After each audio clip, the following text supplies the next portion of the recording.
I think the Feywild is a really interesting sort of case study. It's a plane that a lot of people love, that I think has a tremendous amount of potential. But really, when we present the Dryad in the Monster Manual, it doesn't matter whether it's a native of the Feywild or if it's something that's found in remote forests, and we can present it to you and let you use it either way. I think actually the full potential of the Feywild is realized when you decide that's going to be a really important part of your campaign, and you want that sense of the possibility of crossing from world to world and entering this mystical realm of fairy, and having weird things happen while you're there, and time flowing strangely. If that's not what you want in your D&D campaign, you might not have any use for the Feywild at all.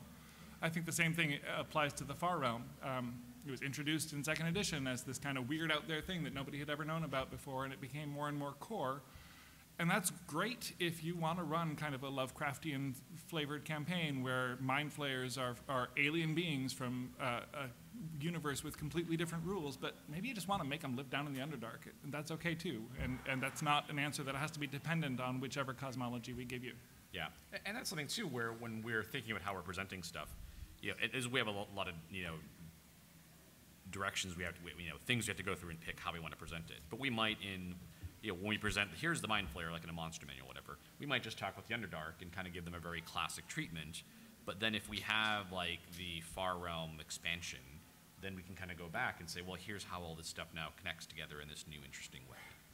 And that might also set up for us to do other expansions, other flavor and rules modules that can combine to really change your D&D campaign in an interesting way, right? Like Fae being another example, right? Where when we talk about Dryads, the Monster Manual, again, kind of focusing on how does the Dryad interact with the people from the village, and give you that very down-to-earth, like level 1 to 5 treatment, right? How does this interact with the world? And not really go on and on about like, well, here's the Fae Court and all this other stuff, because we can introduce those sort of things, and then again, tie those back into those core descriptions, rather than trying to force the core description to carry a lot of that weight. Folks are making that really flavorful, but again, that idea of the independent box, like this thing can exist on its own. Or if it does have connections, it's connections to other things that, for instance, we're putting into the Monster Manual. So we might say, for instance, Driders and Drow have a connection, right? Because that's just part of their identity. Hobgoblins and goblins are known to work together, but we know when we present these guys, they're in the same source. So you're getting a complete picture. We're not constantly pointing out to other things and then making you think, okay, well, how's my cosmology going to work? Because I'm using, Yugoloths in my campaign. So now I need, again, if we are referring to the planes, it's because we're talking about things like devils. So, okay, devils, the 9 hells go together. Demons, the abyss go together. Things like that. We're really focusing on those resonant connections rather than, say, trying to create one, Unless, for instance, we feel, well, in this case, this really is something that's begging for it, and the creature would be more interesting and easier to use because you now have a very clear conception. Again, that kind of goes back to the idea of if we have a monsters as a race, we'll use an example of something that maybe has existed before. Or maybe if we do invent something new, it's because, well, here's a specific example from something published for D&D, in the past, that we can draw on. So. It occurs to me, not because of anything that Mike said just now, but as a general principle, that we should say nothing we're saying here is set in stone. We're not actually writing a Dungeon Master's Guide or a Monster Manual at this point. This is all just kind of the directions that we're thinking. Right. And as in the same spirit as the rest of the rules playtest, we're really interested in hearing your feedback about these directions in whatever form you want to provide them. Hopefully not hurled insults or thrown chairs. But yeah. Slamming me against the wall in the hallway. Yeah. I hate when that happens. Getting stuffed into your locker at work again. Man. So before we transition to the Q&A, Chris has another trivia question. Yes, the final trivia question. This is one of my favorite adventures. Oh, this is the classic Ravenloft. My favorite of all time. Its original shrink wrap. It's been locked in a TSR vault for 50 odd years, I don't know, for a long time. I will give this adventure to anybody who raises their hand who knows the names of Strahd's brothers. Out come the smartphones. Was it Larry, Moe, and Curly? That's my guess. Yeah, Daryl, and Daryl.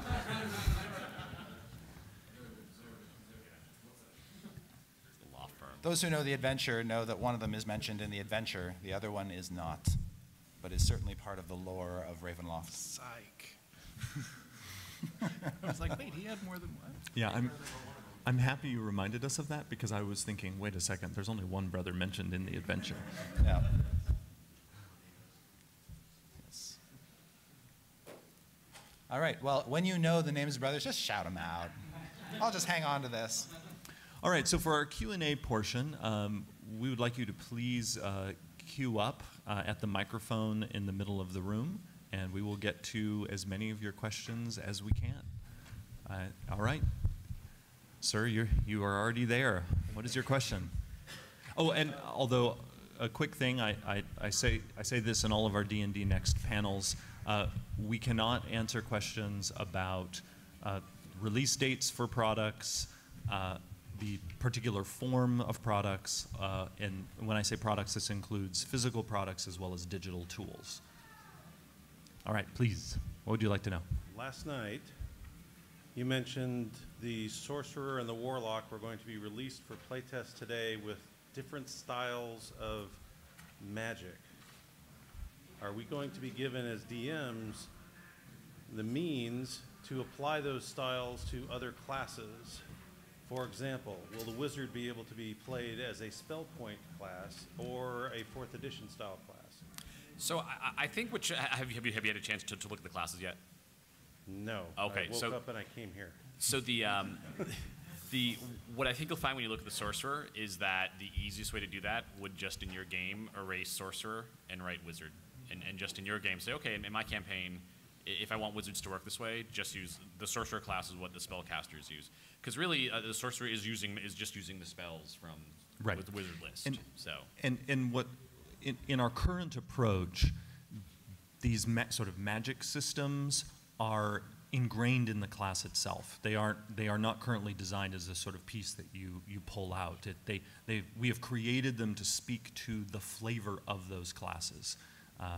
So if there is enough demand, we could provide advice for dungeon masters, but it will probably amount to what Mike just said. Yeah, just change the name of the class. I would be interested to see whether it's possible, when design is farther along, to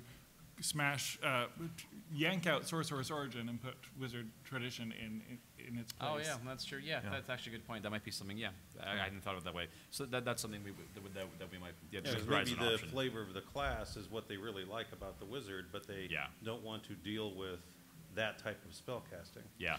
Well, although again, they might just decide to play the other class. Yeah. And because the other thing to keep in mind is, let's say they like the scholarly flavor of the Wizard, but they prefer the mechanics of the Sorcerer.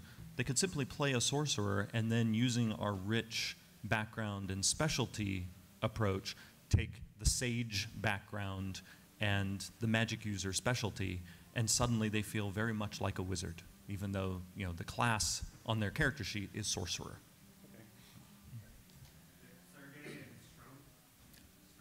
You got it. Sergey and Sturm. What's that? Sergey is the one in the adventure. Sergey is in it. Yeah. Oh, is he the He's the one who took Strahd's The lady. Shrieker, that's right. The Shrieker. He got the crappy version of the Right. curse, which is you get turned into a mushroom Yes. and eaten by an Italian plumber. Wow. A reference, come on. Wow. Nintendo, dude.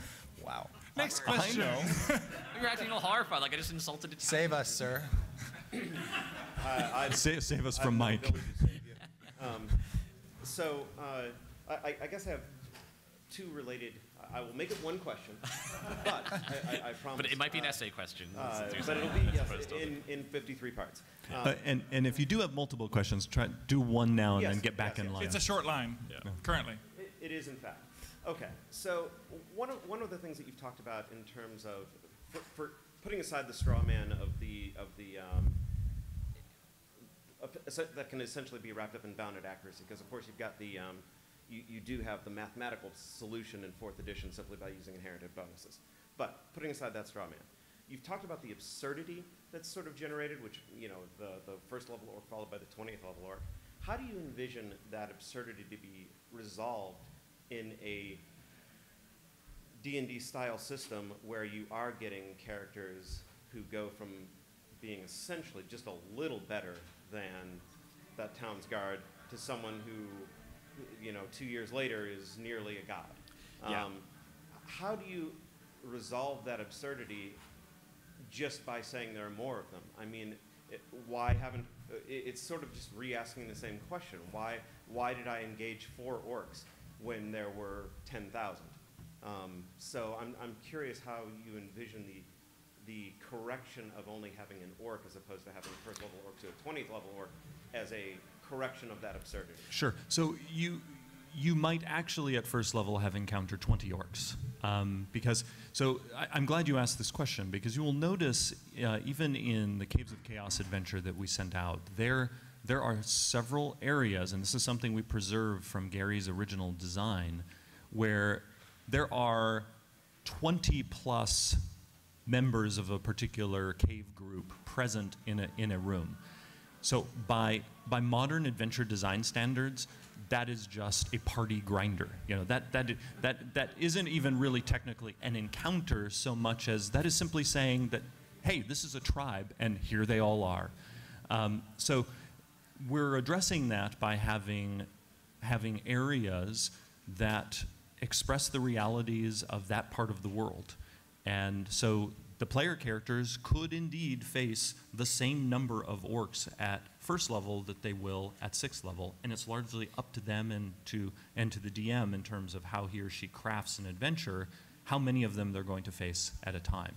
We will give guidelines for what is a safe encounter for a particular level, but at the same time, the DM might have next to that room that is sort of an encounter, might have a sequence of chambers that is there simply expressing the reality of that settlement. And if the player characters blunder into those areas, they're toast. Because, hey, people live there.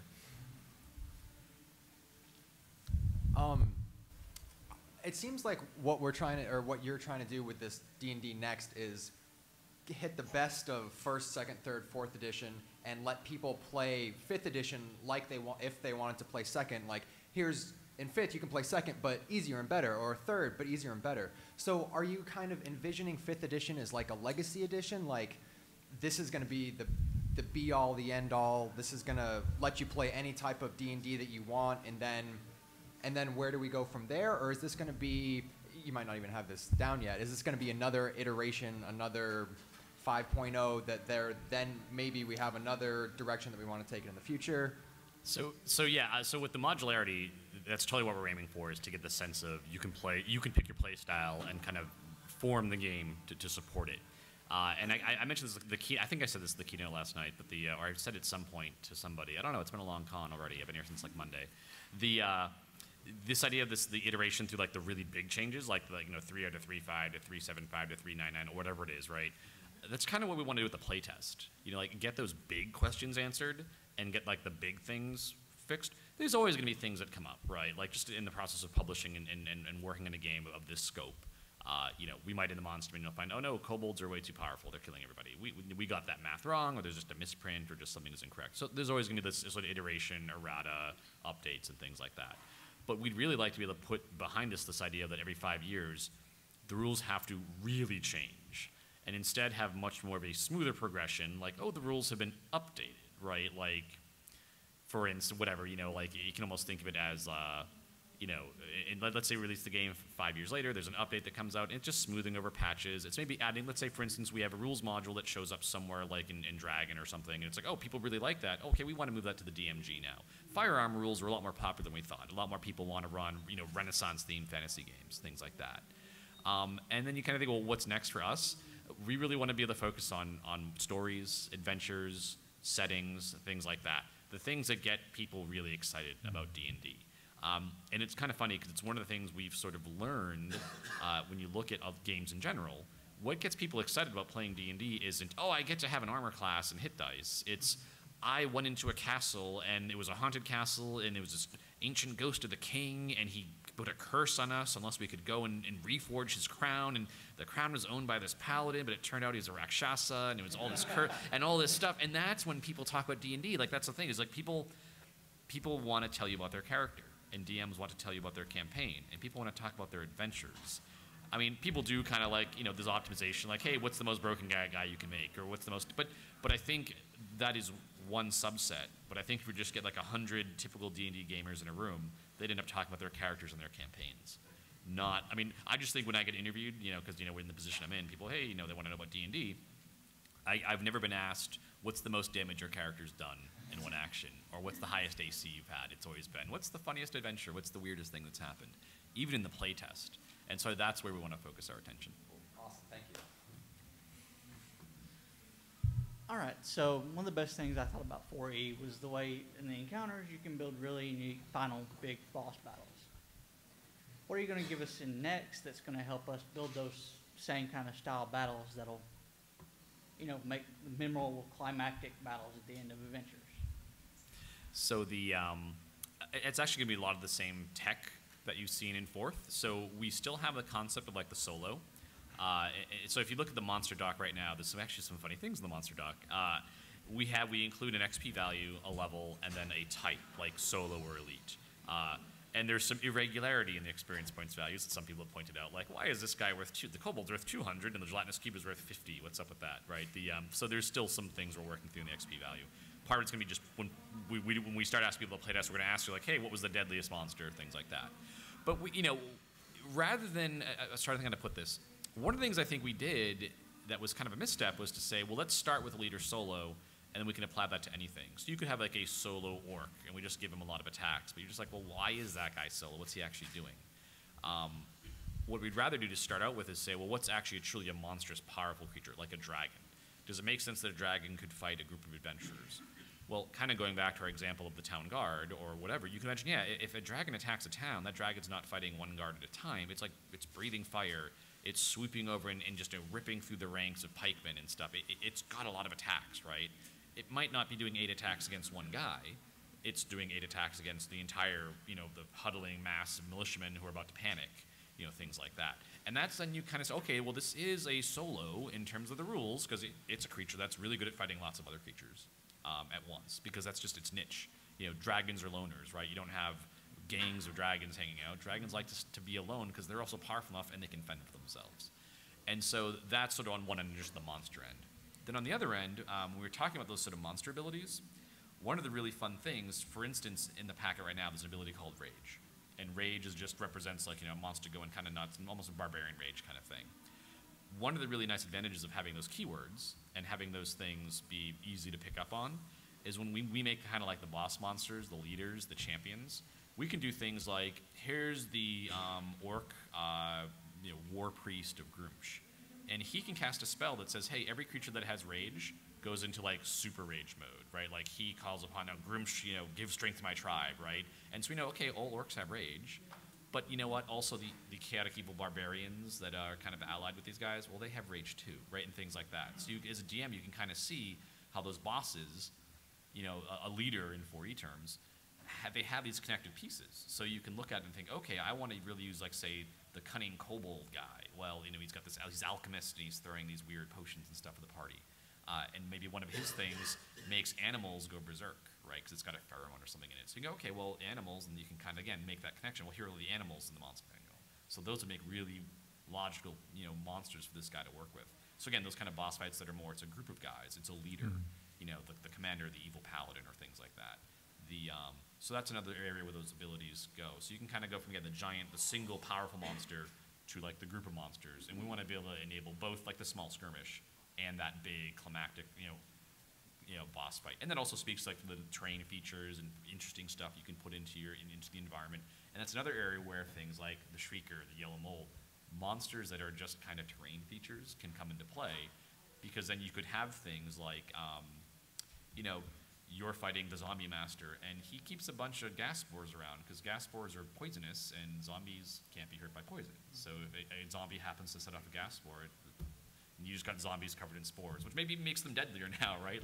But things like that, where again, we're kind of putting those connective things and can give you things that make sense in the world, where one of the things I'd really love to have is if you say, hey, we're going up against the cult of Baphomet, well, there'll be minotaurs. Well, there'll probably also be orcs, because that makes sense. Orcs have a lot of fury and rage, and they're kind of drawn to Baphomet. So these kind of renegade cultists and other monsters that all start, and then maybe Wolverine, and Wolverine has the rage ability as an animal. Well, that's what the guy's going to keep as a pet. Well, that makes sense. He's a cultist of Baphomet.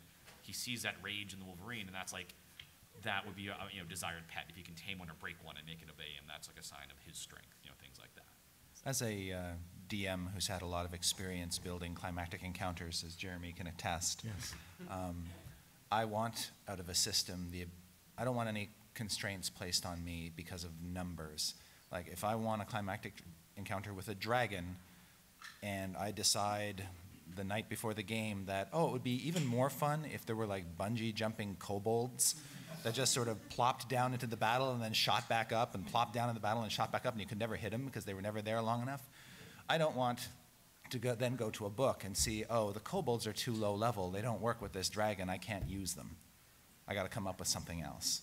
I want those limitations taken away so that, I get my bungee jumping kobolds, and they're actually part of that encounter, and they feel like a threat in that encounter, even though they might be significantly less powerful individually than the dragon.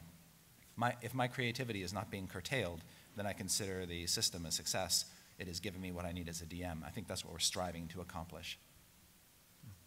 Absolutely. So one of the limiting factors, one of the variables for growing our hobby is multiplying DMs. Because ultimately you could have all the players in the world, but you can only run so many games with so many DMs. And so multiplying DMs is an important part of growing our hobby. Go ahead and breed, all of you. And they are. And so I can tell that one of the priorities is making DMing easier.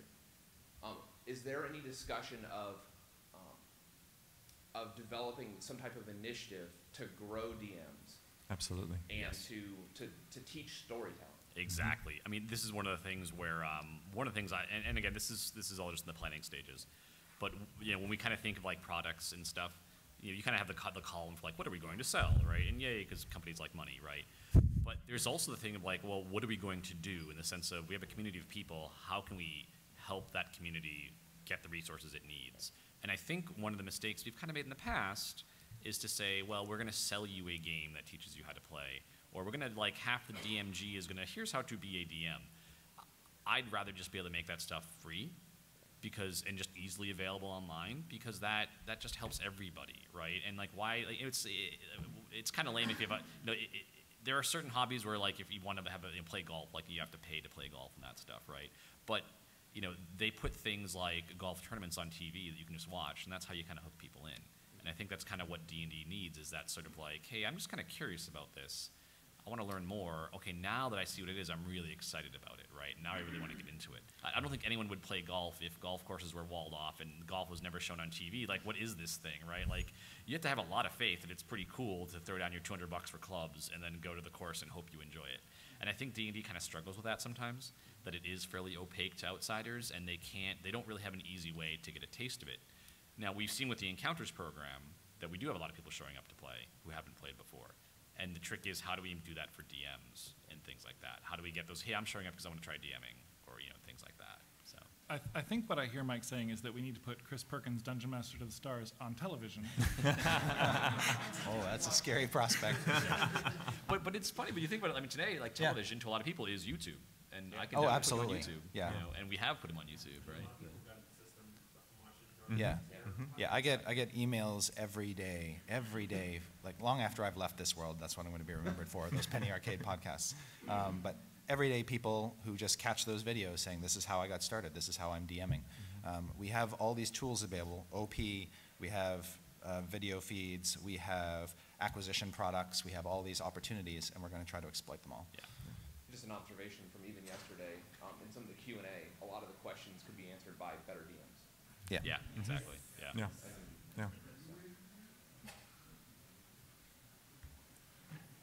You touched earlier on, well, just a second ago, you talked about playtesting, not playtesting, public play.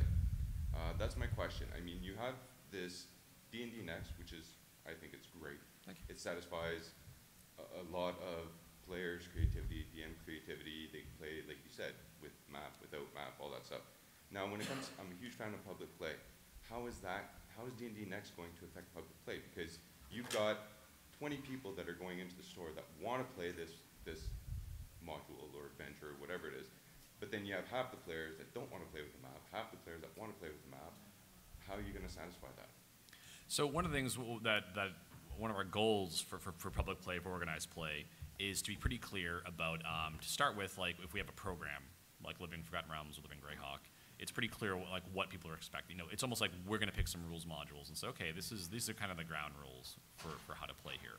The other thing I think is important for us, like kind of going back to the DMing thing, is finding ways that let people find each other and find the styles of games they want to play.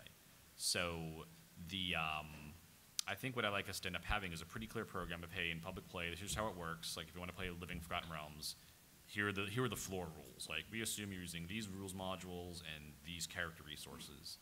And then I think the other side is for DMs who want to make their own adventures and who maybe want to play in public, finding a way to link people up. You know, almost like with Friday Night Magic, you know, you can just show up on Friday night and if the store's hosting a draft, you know, you can play the Magic draft. Or you can just show up with a couple decks, and because you know on Friday night there's gonna be Magic players there, and just play Magic, you know, with people you've met there. Does that make sense? Does that answer your question, or Well, is there something? not necessarily. I'm saying, like, for example, D&D Encounters program. You go in, you have maps, you bring your mini, you have your tokens. Place them on the map, that's it. But what if you have a style DM that wants to public play, that is really into the D&D Encounters program, but he's the type of person, or she's the type of person that says, I don't like the map. I don't want to play with the map tonight. Yeah, that is exactly the kind of thing. Even if within any program, we'd be totally that's the kind of thing we would make up to the DM. So DM could sit down and say, okay, I'm running the Encounters adventure this night. And I don't like using the maps and minis. That's fine. But if the players don't like it, they won't come back the next week. That's gonna be one of the issues. I think we'll have to and that's where there's always that kind of friction. But I think it's, in my experience at least, the more we can do to make DMs comfortable and make the DM feel confident, players want DMs, and I think there's fewer. It's kind of a supply and demand thing. There are more players than DMs, and there's more demand for DMs than there are DMs. So in some ways, I think as long as the adventure's fun, and kind of based on what we see in the survey and the feedback, there's a potential for that to happen. But I think that's more the exception than the rule. I think players generally would be more accepting because they just want to play D&D. Now, and obviously, what we want to do is make sure that those differences are narrower, so it's not like wildly different what you're playing. But I think I'd rather enable DMs to feel like, okay, I'm comfortable and confident in presenting this adventure, than make players feel like, okay, I'm just kind of here to make these guys happy, and I'm not happy running this, but I guess at least the players are having a good time. Because at that point, it's like, well, that's not really fun, that's kind of work. So I think there are some risks there, but I think we're willing to endure those risks in order to get DMs to feel comfortable running the adventures and having a good time. Because I think if a DM's having a good time, the players are going to have a good time. So. And when it comes to the use of minis, we are assuming that in the sort of the majority of cases, a typical adventure is going to feature a mix of, you know, theater of the mind style play and miniatures use, because we have found, and we have found through the playtest happily that many people who came in thinking, you know, I want miniatures for every single encounter. There's no way I want to play theater of the mind style. But once they've played enough and realized, wait a second, that engagement we had with just a handful of orcs went so much faster because we didn't use minis. But then it was awesome to pull out the grid and the minis for the big set piece encounter with the bungee jumping kobolds and the dragon thrashing around in the cavern with great stalagmites and stalactites. There's an ebb and flow that actually starts to come naturally in the DMing process where you realize, I don't really need the grid here, but in another place where it really does enhance the play experience. Well, I agree. I did playtest yesterday, and that's the first time since I was a teen that I played without a grid, and I was like, wow, I missed this. Yeah. So yeah, it was kind of interesting. So thanks for your answer. Again, in the spirit of this is directional, we're going to start experimenting with D&D Encounters after the current season, or the one that's just started, and test out some of our theories about the way that D&D is played in store, and really that's all I'm going to say. My question is about the magic items. You were talking about how they would be a lot more story-driven or cool powers that the players would have.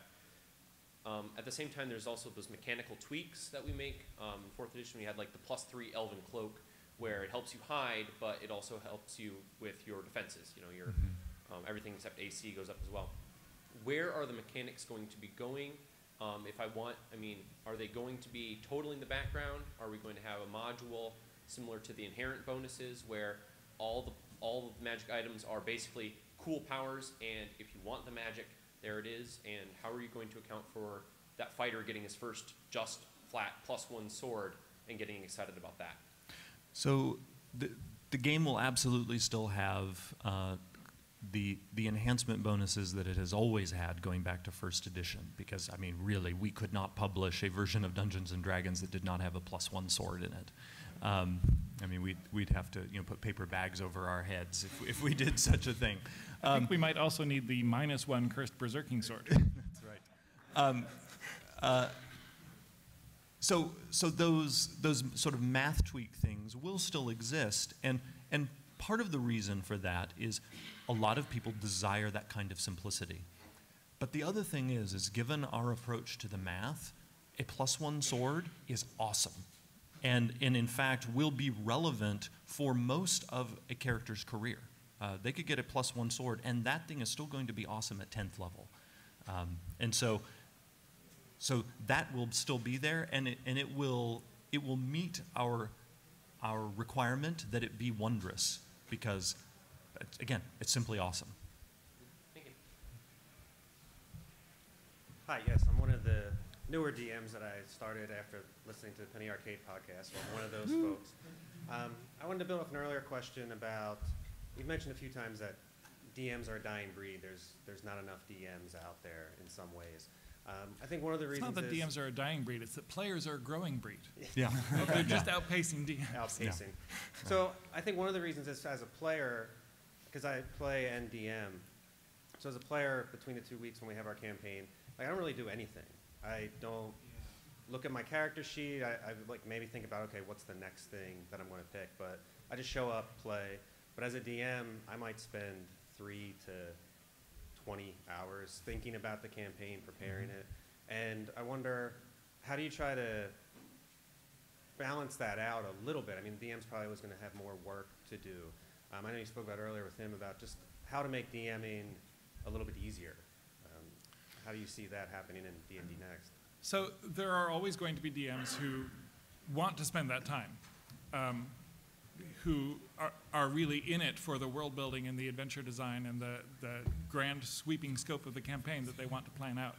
And there will also always be DMs who would just as soon pick up a freaking awesome adventure off the shelf and run it with a minimum of preparation. And our goal is to serve both of those people. Yeah.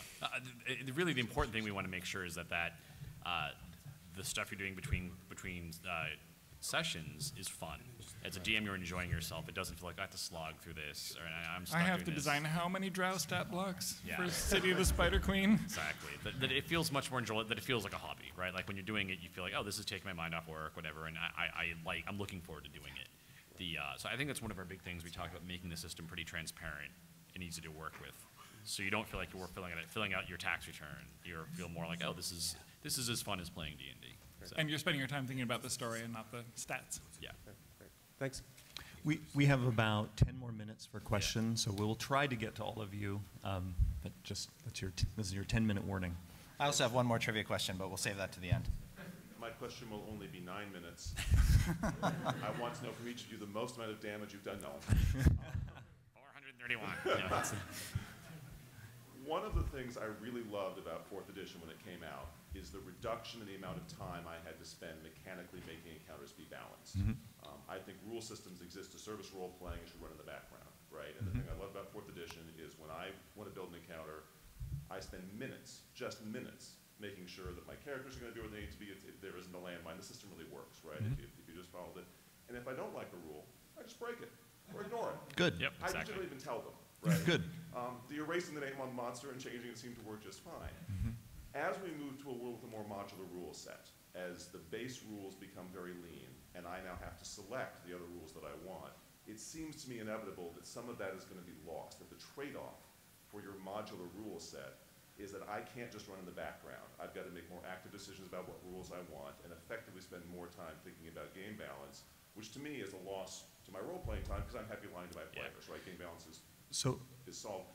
do you agree with me that that slider bar exists, and how much should I be worried that the more modular your rules are, the more time I got to spend worrying about rules? So the important thing to keep in mind is we want that modularity to be along the lines of like you're opting into it because you want that complexity. Or like I guess for an example is like in your mind, like what do you see a rules module looking like?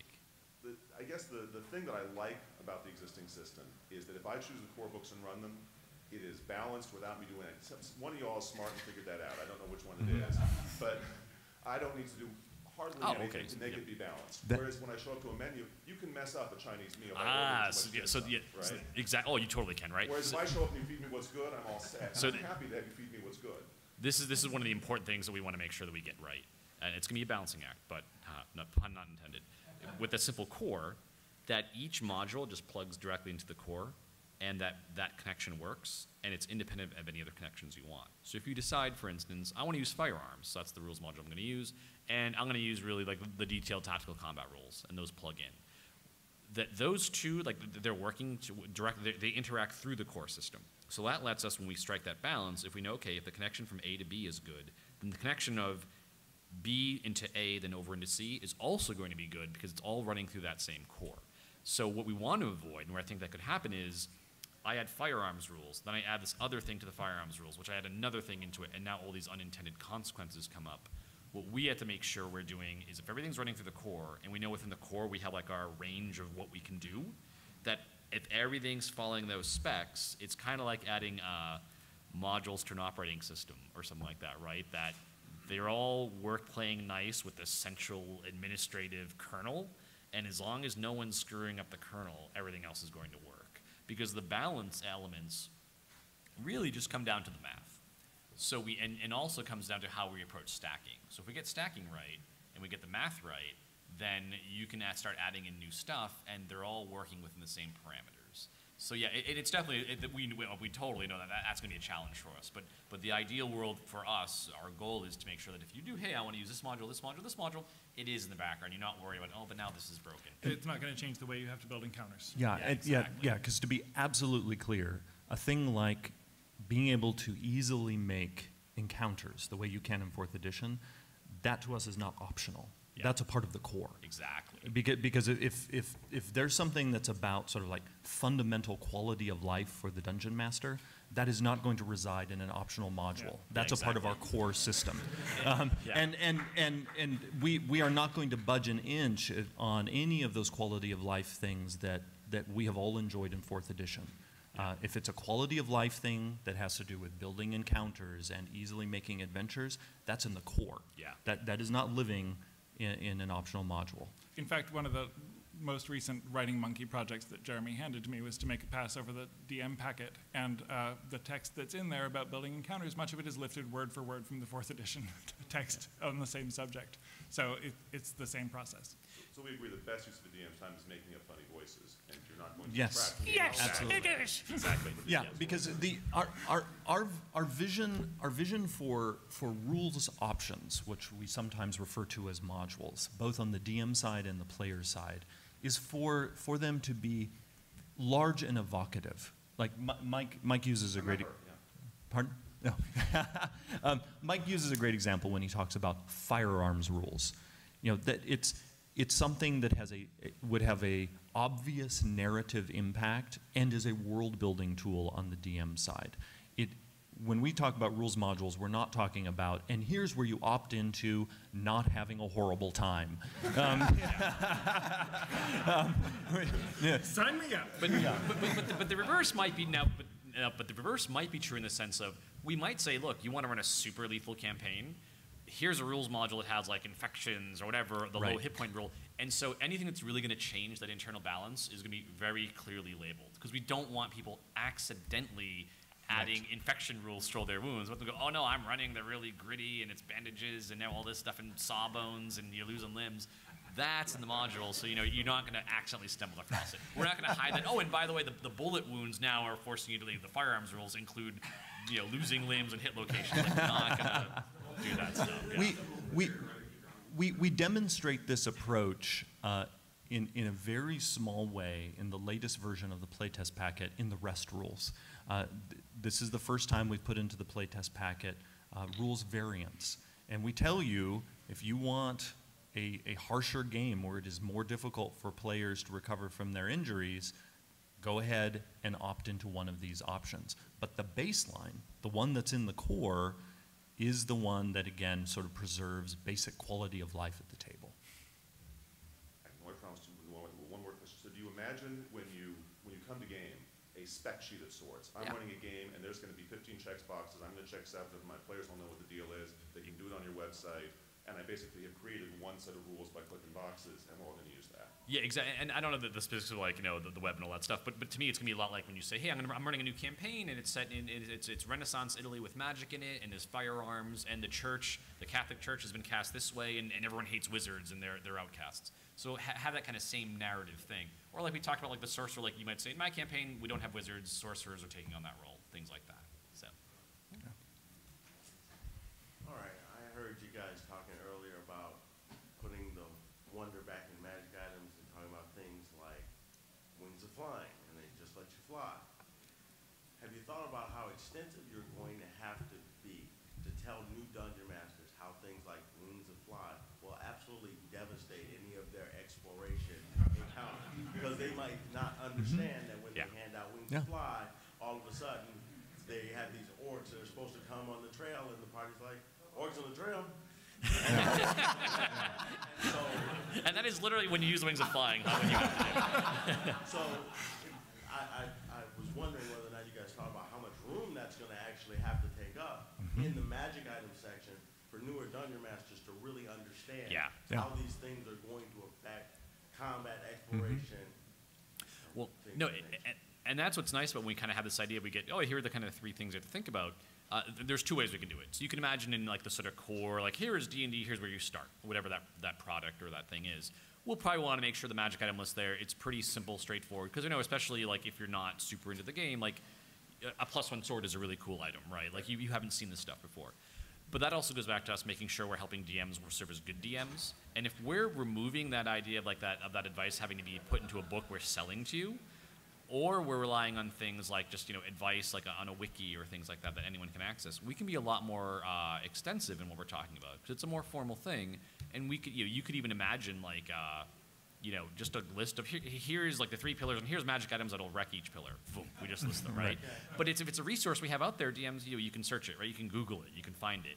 And so when we're moving away from saying all this DM advice has to be in the DMG, we can make a resource for you. And again, this is all just speculative now. We don't have anything specific to announce. But it gives us a lot more flexibility to be very directive in how we give DMs advice. We're not worried about, we only have 800 words to address this. How can we cover all this stuff? We can be more focused on creating good DMs, building up skills, and take very specific, and that's like one of our things we really have to be focused on. So. All right, thank you. And this is probably going to be our last question, unless it's super short. Good choice. This gentleman back here raised a good question. I think you guys only touched on the first half of it. He talked about DM engagement and effort between sessions versus player engagement and activity between sessions. And I see this all the time in every campaign, every session. The player literally, like he said, they show up, they sit down, they play their character. They haven't looked at their character sheet between sessions for the last 2 weeks or however long it's been. Is there any kind of concepts of how to try to maybe increase the engagement of the player? And I know that's something that GMs or DMs can try to make more effort on their part to try to engage the players between sessions. But is there anything in the core rules or anything you guys are thinking about the way you can help increase the player activity and thoughtfulness and effort between sessions? Keep them thinking about things. Yeah, I think that there's a number of things that we could do. Of course, we're just speculating at this point, but the idea that DMs could email the players halfway between sessions and say, hey, I'd like to get a list of the 3 things that you'd like to see most happen in the campaign so that I can plan going forward. Those kinds of triggers, getting the DM to just sort of send out these prompts for information, gets the players thinking off time about where they want the campaign to go, what they want to happen to their characters, things like that. I think a lot of that could be sort of built into the advice of the game, wherever that happens to lie. Yeah, I don't think we want to hard code it into the rules that players have to spend more time between sessions. That's a lot of people are players precisely because they don't want to or they don't have time to. So, like Chris says, I think there are lots of ways we can help DMs encourage it, but we don't want to force it. And there are already in the playtest packet sort of directional indicators for players being more engaged with the story of the game. Just take a look at the descriptions of the various backgrounds. One of the reasons why we're very excited about player character backgrounds is right from the start, a well-done background grounds a character in the world. I mean, knowing that your character was a blacksmith or a noble or a knight or a sage, suddenly that is saying all of these potentially rich things about your character that can have all sorts of payoff in the campaign, and is likely to spark the player's imagination thinking about what can I send my retinue to do? Yes, Yeah. yes, yeah, exactly, with the noble and his lackeys. Carrying his crossbow. Chris, your noble in the playtest has had lackeys, right? Yes, he did. He had lackeys. Oh, well, this is, sorry, I Lord Milton Bradley was his name. We take our playtesting very seriously. That's right. And in true D&D tradition, I have to tell you about our game. Okay. It was a very heroic nobleman who, there was a battle, like an ogre popped up out of the woods, and the player, oh no, that's an ogre, and Chris's character valiantly turns to his lackeys and says, flee, and tell people, yes, flee and save yourselves. And then we rolled initiative. And his lackeys won initiative. So his lackeys carrying his crossbow weapons, turned and ran into the forest. Come back! Yeah, yeah. So that was also the game where I chastised them when they returned after the ogre was slain. How dare you follow my orders? that was also the campaign. Your character was almost eaten by a gray ooze. Yes. And his almost dying words, he was saved, were, tell people I was eaten by a bear. which, funnily enough, if you read The Caves of Chaos, there's an owl bear just down the hall who heard him yelling and came immediately after finding it. Almost came true. Awesome. all right, our final trivia question. All right. So this trivia question has nothing to do with old adventures. I have an open seat at my celebrity game table at 3 p.m. in this room today. And if you are interested in being a player and joining myself, James Wyatt, Ed Greenwood, and others, then you may want to answer this question. And in the theme of the Rise of the Underdark campaign, this is a drow-related question. In first edition, what was drow armor and weapons made of? Yes, sir. Adamantine. Would you like to actually join the game?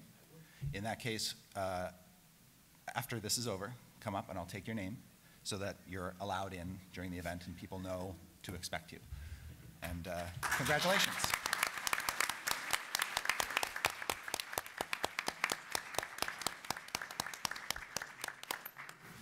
All right, thank you very much, everyone, for joining us at this panel. Please continue to playtest and please continue to send us your feedback.